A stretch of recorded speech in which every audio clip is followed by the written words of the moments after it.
Good morning बच्चा party. आज हम लोग डिस्कस करेंगे magnetic effect of current part 2 के लेक्चर नंबर 2। और लेक्चर नंबर 2 क्या है? Fleming left hand rule. क्या पढ़ने वाले हैं बच्चा party? Fleming left hand rule. Sir ये फ्लेमिंग लेफ्ट हैंड रूल क्या होता है? तो बच्चा पार्टी मैं आप लोगों को बता दूं कि फ्लेमिंग एक साइंटिस्ट का नाम था, एक वैज्ञानिक का नाम था, जिसने लेफ्ट और राइट, आपके हिसाब से देखो आपका लेफ्ट राइट कौन सा है? ये मेरा राइट, ये लेफ्ट। तो लेफ्ट उसका ये जो लेफ्ट हैंड है उसने उसमें एक कंडक्टर करंट कैरिंग कंडक्टर को पकड़ा, ऐसे करके होल्ड किया और उसने अपनी इन फिंगर्स को, थंब फिंगर्स को कोई ना कोई किसी ना किसी पॉइंट से उनको चिन्हित करा कि भाई आपका थंब क्या दिखाएगा, ये वाली जो फिंगर है ये क्या दिखाएगी और ये 3 कर्ल्स फिंगर्स हैं ये क्या दिखाएंगी। एक्चुअल में फ्लेमिंग का बहुत बड़ा योगदान है फिजिक्स के अंदर। सर क्या योगदान है? बच्चा पार्टी फिजिक्स में जब हम लोग मैग्नेटिज्म पढ़ते हैं, मैग्नेटिक इफेक्ट ऑफ करंट पढ़ रहे हैं ना, तो इसमें करंट की डायरेक्शन नहीं पता चल रही थी। बहुत सारे साइंटिस्ट सस्पेंस में जा रहे थे, है ना, डिमोरलाइज हो रहे थे कि यार हमने यहां तक तो पहुंच गई हमारी रिसर्च, यहां तक हमने मैग्नीट्यूड निकाल लिया, लेकिन हमें डायरेक्शन नहीं निकल रही। तभी एक लड़का उठा, बोला सर मैं ना निकाल सकता हूं। उसने कहा दिखाइए, ये तो मेरे बाएं हाथ का खेल है। तो जैसे ही उसने ये बोला कि ये तो मेरे बाएं हाथ का खेल है, तुरंत उसने अपना बायां हाथ लिया, बोला ऐसे करिए कंडक्टर को, किसी भी करंट कैरिंग कंडक्टर को ऐसे पकड़िए, थंब ऐसे उठाइए, इस फिंगर को ऐसे खोलिए और अपने 3 फिंगर्स को ऐसे कर्ल्स कर लीजिएगा। बस काम बन गया यहीं से। तो लिखिए इसके बारे में थोड़ा सा, लिखिए Fleming left hand rule. If the central finger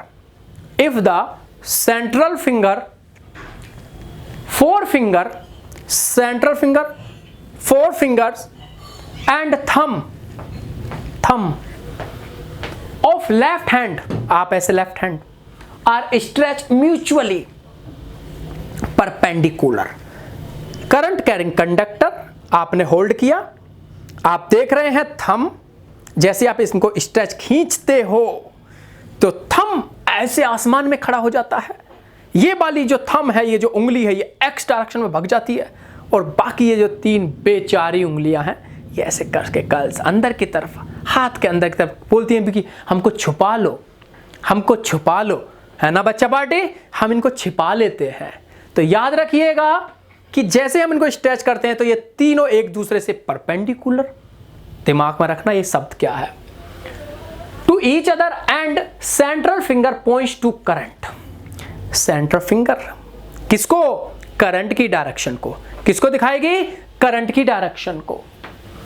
central finger points to current I, 4 fingers points to magnetic field B, then the thumb in the direction of motion on the current carrying conductor। आपने ये statement लिख लिया। यदि मैं इसको बच्चा party आपके figure के, यानी कि आपके लेफ्ट हैंड के हिसाब से समझाना चाहूं तो आप ये डायग्राम देख रहे हैं, अच्छे से देखिए इस डायग्राम को, क्योंकि इसी डायग्राम से तो आपको सीखने को मिलेगा। इस भाई साहब के हाथ में हमने यहां पे कोई करंट कैरिंग कंडक्टर ऐसे करके होल्ड करा दिया। न्यू भाई साहब आप पकड़ लो इसको, ठीक है बच्चा पार्टी। तो हम क्या देख रहे हैं बच्चा, ये जो हमारी सेंट्रल फिंगर है ना, ऐसे करके, मतलब आप इसको रखिएगा इस तरीके से। तो सेंट्रल फिंगर हमारी ये, उसके पास जस्ट बराबर वाली फिंगर हमारी ये और थंब ये। तो जो हमारी ये जो सेंट्रल फिंगर है ये हमारी दिखाएगी करंट I की डायरेक्शन को। किसकी डायरेक्शन को दिखा रही है बच्चा पार्टी? करंट I की डायरेक्शन को डिनोट करती है। ये जो जस्ट बराबर में वाली फिंगर है बेटा, ये मैग्नेटिक फील्ड V की डायरेक्शन को। उन्होंने कहा कि सर जब करंट आप ऐसे कंडक्टर पकड़ते हो तो यदि करंट इधर जा रहा है तो जस्ट इसके परपेंडिकुलर जो ये फिंगर है ये आपके मैग्नेटिक फील्ड की डायरेक्शन को, यानी कि करंट इधर तो मैग्नेटिक फील्ड इधर, और क्योंकि करंट कैरी हो रहा है तो इस पर कोई फोर्स भी लग रहा होगा, इस कंडक्टर पर कोई फोर्स भी लग रहा होगा, तो फोर्स को दिखाएंगे हम थंब के माध्यम से, एफ के उससे। तो यानी कि नितिन सर आप ये कहना चाहते हो जो थंब है वो फोर्स को दिखाएगा कि कंडक्टर पर कितना फोर्स एक्सर्ट हो रहा है, जो आपकी मिडिल फिंगर है वो आई करंट की डायरेक्शन को दिखाएगी, और जो ये अंगूठे के जस्ट पास वाली फिंगर है ये आपके V यानी कि मैग्नेटिक फील्ड की डायरेक्शन को दिखाएगी। मैंने कहा यस, हो गया लेफ्ट हैंड रूल फ्लेमिंग का। तो क्या आप सभी बच्चा party Fleming left hand rule समझ गए? यदि नहीं समझ में आया तो इसके लिए एक स्टार पॉइंट्स जरूर बनाइएगा, जरूर बनाइएगा इसके लिए एक स्टार पॉइंट्स। और क्या लिखिएगा उस स्टार पॉइंट में? लिखिए सभी, लिखिए आपको क्या रिमेंबर रखना है इसमें। रिमेंबर द फ्रेज, फ्रेज मतलब ईएमएफ, ईएमएफ, ईएमएफ मतलब electromotive force, EMF to represent electric current, electric current, ये ईएमएफ क्या रिप्रेजेंट करेगा? Electric current I, magnetic field B, okay, और फोर्स एफ। सर यानी कि जो फ्रेज है ना, आप ये कहना चाहते हो कि इस फ्रेज में आप याद रखो E M F. Sir E M F का मतलब है कि electric current, E for electric current, M for magnet, M for F for force. समझ में आ गया? यानी कि हमें करंट की वजह से कंडक्टर में जब भी उसकी डायरेक्शन, मैग्नेटिक फील्ड की डायरेक्शन बतानी हो, फोर्स बताना हो, तो हमें फ्लेमिंग, और इससे पहले आप फ्लेमिंग नाम और लगा दो, एफ और लगा दो। तो हमें क्या याद रखना है? F E M F, Fleming left hand समझ जाओगे, electric, M for magnetic, F for force. सारा कैलकुलेशन आपके हाथ में आ जाएगी। In anticlockwise direction of the fingers of left hand, यानी कि हम जो बात कर रहे हैं, ये जो हमने इस तरीके से इसको कंडक्टर को ऐसे होल्ड करा हुआ है अपने लेफ्ट हैंड में, तो जितना भी जो भी हम लोग इसमें फंक्शन को देख रहे हैं कि कौन सा फंक्शन किस डायरेक्शन में है, तो इसका मतलब आप समझ जाना कि हम लोग जो बात कर रहे हैं कि इसके अंदर जो करंट है वो एंटी क्लॉकवाइज डायरेक्शन में पास हो रहा है। क्या बच्चा पार्टी आप यहां तक सहमत हैं? क्या किसी को यहां तक कोई प्रॉब्लम है? नहीं? आगे चलूं? तो मैं आगे चलने के लिए इसलिए कह रहा हूं कि मैं आपसे एक स्टार पॉइंट बनवाऊंगा, और इस स्टार पॉइंट में आप लोगों को काम करना पड़ेगा। इस स्टार पॉइंट्स में आपको कुछ नहीं, मैं इसमें दूसरा टॉपिक ले रहा हूं। यहीं पे फ्लेमिंग लेफ्ट हैंड रूल आपको समझ में आ गया, मैं इसी में दूसरा टॉपिक ले रहा हूं। लेकिन दूसरा टॉपिक स्टार्ट करने से पहले सर, क्योंकि आपने जब ये समझा ही दिया है तो क्यों ना इसके ऊपर कुछ न्यूमेरिकल हो जाए। तो बच्चा पार्टी बिल्कुल आपका कहना बिल्कुल सही है। तो सबसे पहले हम इसके ऊपर फ्लेमिंग लेफ्ट हैंड के ऊपर एक न्यूमेरिकल ले लेते हैं। तो पहला न्यूमेरिकल जो कि हमारा IIT JEE के स्टूडेंट्स के लिए है, लिखिएगा बेटा, use Biot Savart's law and Fleming left hand rule. Question लिखिए सभी बच्चा party, use Biot Savart's law and Fleming left hand rule to obtain an expression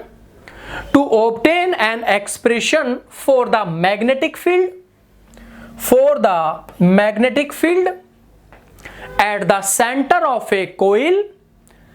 at the center of a coil,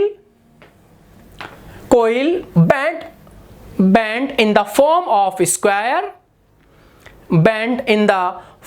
of square, of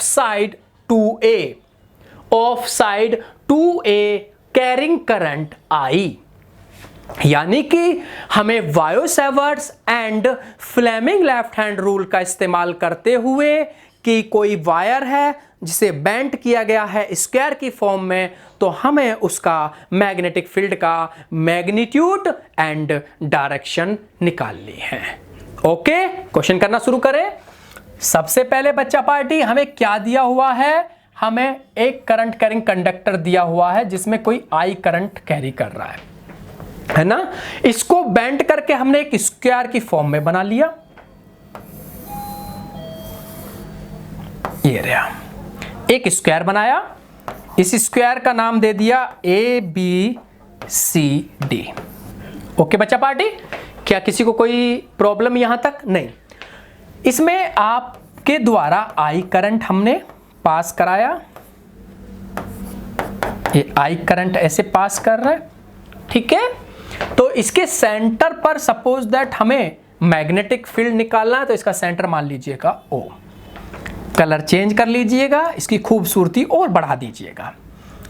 तो इसके vertex A से और B से कोई हमने स्ट्रेचिंग लाइन यहां पे खींची। हम क्या देख रहे हैं कि यदि इसकी साइड्स, हमारी जो साइड्स हैं हमने ली हुई हैं, वो क्या ली हुई है? 2A। कितनी साइड ली हुई है? तो ये मिड पॉइंट आ जाएगा, ये इसका मिड पॉइंट है। तो हम लोगों ने मान लिया ये A है ना, A रेडियस। तो ये एंगल कितने कितने डिग्री के हो गए? 45 डिग्री एंड 45 डिग्री। ओके बच्चा पार्टी। तो अभी हमें किसी भी एक वायर को पकड़ेंगे, बाकी तो आपको समझेंगे। क्या आपको ऐसा नहीं दिख रहा कि इस स्क्वायर में 4 स्ट्रेट कंडक्टर? क्या आपको ऐसा दिख नहीं रहा? नहीं, मैं आपको दिखा देता हूं। पहला स्ट्रेट कंडक्टर AB, दूसरा BC, तीसरा CD और चौथा DA। बोलो हाँ या ना? पक्का? यदि आपको समझ में आ गया तो क्या मैं एक की वजह से मैग्नेटिक फील्ड निकालूं? क्या होगा? V1 is equal to mu naught I upon 4 pi A angle sine alpha plus sine beta. बोलो हाँ या ना? क्योंकि ऐसा तो हमने पढ़ा था स्ट्रेट कंडक्टर के केस के अंदर, जो कि एंगल थीटा बना रहा था। मैंने कहा हाँ, तो करो फिर solve. Mu naught I upon 4 pi A sine alpha और साइन बीटा की वैल्यू 45 दोनों की same, sine 45 degree plus sine 45 degree. पक्का? साइन 45 1/√2 प्लस 1/√2, √2 सोल्व कर लो तो 2/√2। इसको सोल्व करोगे तो कितने टाइम्स कट जाएगा? √2 टाइम्स। तो कितना आ जाएगा सोल्व करने के बाद में? √2 mu naught I upon 4 pi A। पक्का? क्या बच्चा पार्टी आपको यह दिखाई दे रहा है इस स्क्वायर के अंदर कि 3 conductor same current I carry कर रहे हैं सेम साइड के साथ? यदि मैं यहीं पर 4 का मल्टीप्लाई कर दूं तो टोटल इस स्क्वायर का मेरे पास में क्या आ जाएगा? टोटल इस स्क्वायर का क्या आ जाएगा मेरे पास? Magnitude of the magnetic field. तो मैं क्या काम करूं टोटल मैग्नेटिक फील्ड निकालने के लिए? टोटल मैग्नेटिक फील्ड निकालने के लिए, V निकालने के लिए 4 का मल्टीप्लाई कर दूं एक स्ट्रेट कंडक्टर के मैग्नेटिक फील्ड में। तो जैसे ही मैं यहां पे 4 का मल्टीप्लाई करता हूं तो 4 से 4 कैंसिल आउट हो जाएगा। फिर भी कर लो, I अपॉन 4 पाई A। अरे हाँ ना तो बोलते चलो बच्चा। क्या 4 से 4 आपने कैंसिल कर दिया? तो आपके पास क्या बचा बेटा? आपके पास बचा total magnetic field of the square √2 mu naught I upon pi A। आपका आंसर बन के तैयार हो गया। सर ये तो हमारा मैग्नीट्यूड आया, सर इसकी डायरेक्शन? यस। अब फ्लेमिंग को याद करें, यस। फ्लेमिंग से कहें कि फ्लेमिंग साहब आप देखो, आपका लेफ्ट हैंड, वैसे तो मेरा तो लेफ्ट हैंड ये है, अब मेरा यदि लेफ्ट हैंड ये है तो मैं ऐसे पकड़ूंगा, ठीक है। अब देखोगे जरा, ये जो अंगूठा है ऐसे कर लो, आपको ऐसे दिखना चाहिए। अंगूठा फोर्स की डायरेक्शन को दिखाएगा। अब सोच के देखो, तो ये जो मैग्नेटिक फील्ड की डायरेक्शन B इसके द्वारा दिखाई जा रही है ना, B, तो यही तो फिंगर हमारे B को डिनोट करेगी। तो मैंने इसको ऐसे पकड़ा हुआ, यदि आप चाहो तो इसको ऐसे भी कर सकते हो, इस तरीके से।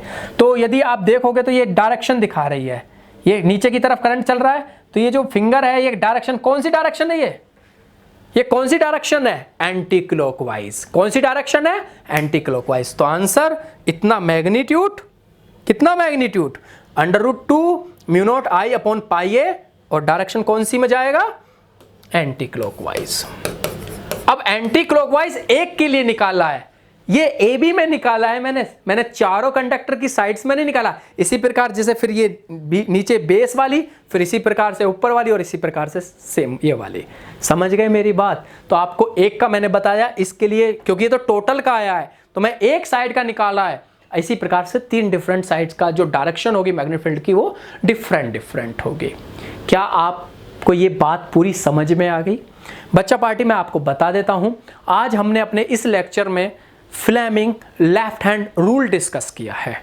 और फ्लेमिंग लेफ्ट हैंड रूल में हमने बताया कि कैसे फ्लेमिंग के लेफ्ट हैंड रूल से हम मैग्नीट्यूड के साथ साथ मैग्नेटिक फील्ड की डायरेक्शन भी निकाल सकते हैं। तो हमने उसका एक थ्योरेटिकल पॉइंट पढ़ा, हमने उसके डायग्राम से भी समझने की कोशिश की, एंड लास्ट में हमने एक क्वेश्चन लेकर भी इसको समझ लिया। जैसे बच्चा पार्टी हमने इस क्वेश्चन से काम किया है, हम अगला क्वेश्चन एक और लेते हैं। बच्चा अगला क्वेश्चन क्या है मैं आपको बता देता हूं। आप क्वेश्चन 2 जो कि नीट में आया हुआ क्वेश्चन है, ये क्वेश्चन नीट के लिए पूछा गया है। लिखिए, a current of 1 ampere, a current of 1 ampere is flowing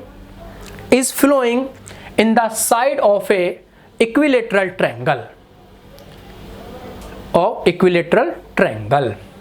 of side 4.5 लिखिए आप, 4.5 multiply 10 की power -2 metre. Find the magnetic field at the centroid. Find the magnetic field at the centroid of the triangle. यानी कि उसके centre पर हमें magnetic field निकालना है। एक इक्विलेटरल ट्रायंगल जिसकी साइड सेम है, PQR हमने बना लिया। ठीक है, अब हम क्या देखते हैं कि साइड्स थोड़ी देर के लिए हमने इसकी A मान ली। ठीक है, और इसमें वही I करंट हमारा पास करा दिया। हमने इसकी इस वर्टेक्स से एक टेंजेंट यहाँ ड्रॉ कर दिया, इसी प्रकार हमने एक यहाँ ड्रॉ करा और एक इधर की तरफ से ड्रॉ कर दिया। तो ये सेंट्रोइड है, यहाँ पे हमें मैग्नेटिक फील्ड निकालना है और इसमें I करंट ऐसे करके कैरी कर रहा है। ये ट्रायंगल ऐसे करंट को कैरी करता है। ओके, अब आप क्या समझ रहे हैं? इक्विलेटरल ट्रायंगल है, कैसे अप्रोच करोगे इसको? वही, लेकिन आपको स्ट्रेट कंडक्टर तो दिख रहा है। मैंने कहा हाँ दिख रहा है, तो सर क्या आपके हिसाब से क्या करना चाहिए? नहीं, आप सोचो आपके हिसाब से क्या करना चाहिए। भाई ये एंगल आपको कुछ ना कुछ मानना पड़ेगा, θ1, ऐसे इस वाले एंगल को आप θ2 मान लीजिएगा अपनी तरफ से, ऐसे ही आगे वाले को। ठीक है, मान सकते हैं। तो यदि मैं इसके सेंटर पे निकालना है तो मैं सबसे पहले एक कंडक्टर का मैग्नेटिक फील्ड निकाल लूं, स्ट्रेट कंडक्टर का। V1 is equal to μ0I upon 4πA sine θ1 plus sine θ2। ठीक है, यहां तक आप एग्री करते हैं? क्योंकि इक्विलेटरल ट्रायंगल है, तीनों साइड सेम हैं, तो यदि मुझे टोटल मैग्नेटिक फील्ड निकालना है तो मैं 3 का मल्टीप्लाई कर दूं। पक्का करिएगा मल्टीप्लाई। तो 3 μ0I upon 4πA sine θ1 plus sine θ2। Equilateral triangle है, क्या तीनों एंगल सेम 60 डिग्री। कितना करंट हमें दे रखा है बच्चा पार्टी? हमें क्वेश्चन में गिवन है I is equal to 1 ampere, angle भी सेम है और कितने हैं 60 डिग्री। ठीक है, ये आपको पता चल गया, क्योंकि हमारे पास यहाँ पे μ0 की वैल्यू आप लिखना चाहेंगे तो यहाँ से लिख लें 4π मल्टीप्लाई 10 की पावर -7, इतना ही होती है टेस्ला मीटर पर एम्पियर। लो मैं पूरी इसके साथ लिख सकता हूं। इक्विलेटरल ट्रायंगल बन रहा है, लेंथ L मान लें। ठीक है, तो क्या मैं इसको, अब आप देख लीजिएगा, अब इस ट्रायंगल से यहां से आप tan थीटा किसी एक की वैल्यू निकाल लीजिएगा, आप tan थीटा 1 की वैल्यू निकाल लीजिएगा। जैसे ही आप tan थीटा 1 की वैल्यू यहाँ पर निकालते हैं, ये वैल्यू निकालने के बाद में जब tan थीटा की वैल्यू आ जाएगी तो उससे आप साइन की वैल्यू भी निकाल सकते हैं। कौन सा रूल लगा के? लाल बटे कक्का से, लाल बटे कक्का से। जैसे ही आप यहाँ से वैल्यू निकालेंगे, tan थीटा वैल्यू की आपको पता लग जाएगी, आप सीधे सीधे मैग्नेटिक फील्ड यहाँ पे सारी वैल्यू म्यू नोट की, आई की आपको पता है, 4 पाई की वैल्यू पता है, ए की वैल्यू आपसे साइड से निकल जाएगी, है ना, sine theta 1 and plus sine theta 2। Sine theta 1 और थीटा 2 की वैल्यू आपको पता है क्योंकि आप यहाँ से परपेंडिकुलर डाल रहे हैं, तो आपको पता चलेगी कि ये जो वैल्यूज़ हैं थीटा 1 और थीटा 2 कितने कितने, मैंने लिख भी दिया है 60 डिग्री का। तो इस प्रकार से आपका आंसर यहाँ पर निकल कर बाहर आ जाएगा। तो प्यारे बच्चों, आपने देखा कि कैसे आज हमने इस लेक्चर में फ्लेमिंग लेफ्ट हैंड रूल में, है ना, जैसे मैंने इसका मैग्नीट्यूड निकाला, सेम उसी प्रकार से मैं इसकी डायरेक्शन भी फ्लेमिंग लेफ्ट हैंड रूल से निकाल सकता हूं। तो प्यारे बच्चों, आज हम इस लेक्चर में फ्लेमिंग लेफ्ट हैंड रूल को जानते हुए कैसे हम उसको न्यूमेरिकल पोर्शन यानी कि नीट और IIT JEE में सॉल्व करते हैं, हमने सीखा। हम अपने नेक्स्ट लेक्चर में सीखेंगे force on current carrying conductor in a uniform magnetic field. मिलते हैं अपने नेक्स्ट वीडियो के साथ। Thank you so much, good luck.